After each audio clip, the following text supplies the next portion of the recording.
তারাবো পৌরসভা যুবদল কার্যালয়ের উদ্বোধন উপলক্ষে মিলাদ ও দোয়া মাহফিল। নারায়ণগঞ্জের রূপগঞ্জ উপজেলার তারাবো পৌরসভায় বাংলাদেশ জাতীয়তাবাদী যুবদল কার্যালয়ের শুভ উদ্বোধন উপলক্ষে এক মিলাদ ও দোয়া মাহফিলের আয়োজন করা হয়েছে। তারাবো পৌরসভা যুবদলের উদ্যোগে অনুষ্ঠিত এই অনুষ্ঠানে সভাপতিত্ব করেন সংগঠনের আহ্বায়ক জনাব আফজাল কবির। আজকে আমরা যে ক্লাব উদ্বোধন করতেছি, আমাদের এই ক্লাব হবে ন্যায়ের পক্ষে এবং অন্যায়ের বিপক্ষে।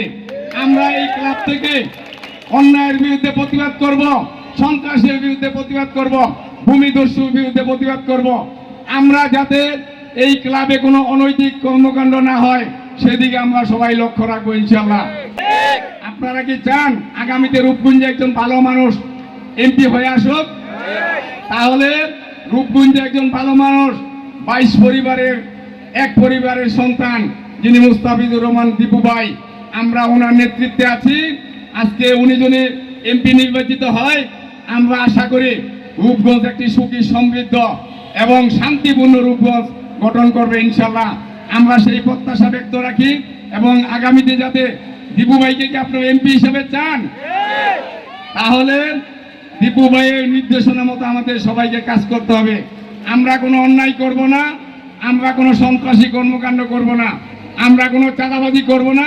আমি সবাইকে ধন্যবাদ জানাই আজকে এই অনুষ্ঠান সফল করার জন্য। বাংলাদেশ জিন্দাবাদ, বাংলাদেশ জাতীয়তাবাদী যুবদল জিন্দাবাদ, দেশনেত্রী বেগম খালেদা জিয়া জিন্দাবাদ, তারেক রহমান জিন্দাবাদ, বিএনপির জাতীয় নির্বাহী কমিটির অন্যতম সদস্য মুস্তাফিজুর রহমান ভূঁইয়া দীপু ভাই জিন্দাবাদ। ধন্যবাদ সবাইকে। আসসালামু আলাইকুম। অনুষ্ঠানে উপস্থিত ছিলেন তারাবো পৌরসভার বিভিন্ন অঙ্গ ও সহযোগী সংগঠনের নেতাকর্মীরা। এ সময়ে বিশেষ অতিথি হিসেবে উপস্থিত ছিলেন তারাবো পৌরসভার 5 নং ওয়ার্ড বিএনপির সাধারণ সম্পাদক জাহাঙ্গীর সাউদ। যুবদলের অফিস উদ্বোধন উপলক্ষে আমরা তারাবো পৌরসভার 9টা ওয়ার্ডের যুবদল, ছাত্রদল, স্বেচ্ছাসেবক দল, মূল দল, সব দল আব্দুল ভাইকে ভালোবেসে সবাই উপস্থিত হয়েছি। দীপু ভাই যেন একই সুদৃষ্টিতে দেখে আমাদের 9টা ওয়ার্ডের ভিতরে কে কি কাজ করেছে তা যেন দীপু ভাই সুন্দরভাবে ডিস্ট্রিবিউশন করে, এর পিছনে যেন লোক লাগায় রাখে। আমিও যদি খারাপ করি, আমি যত বড় নেতা হই, আমাকে যেন দীপু ভাই কোনো ছাড় না দিয়ে আমাকে দল থেকে বহিষ্কার করে, তখন দল পরিষ্কার ভাবে চলবে। তারেক জিয়া জিন্দাবাদ, বাংলাদেশ জিন্দাবাদ, দীপু ভাই জিন্দাবাদ। অনুষ্ঠানে বক্তৃতায় বিভিন্ন নেতৃবৃন্দ বলেন, নতুন কার্যালয়ের মাধ্যমে যুবদল সংগঠিতভাবে আগামী দিনের রাজনৈতিক কর্মকাণ্ড আরও বেগবান করবে। বক্তারা গণতন্ত্র পুনঃপ্রতিষ্ঠায় যুবদলের অগ্রণী ভূমিকার উপর গুরুত্বারোপ করেন।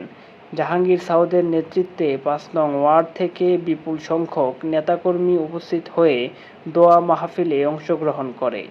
দোয়া মাহফিলে দেশের কল্যাণ, গণতন্ত্র প্রতিষ্ঠা ও দলের সুদৃঢ় সংগঠন গড়ে তোলার জন্য প্রার্থনা করা হয়।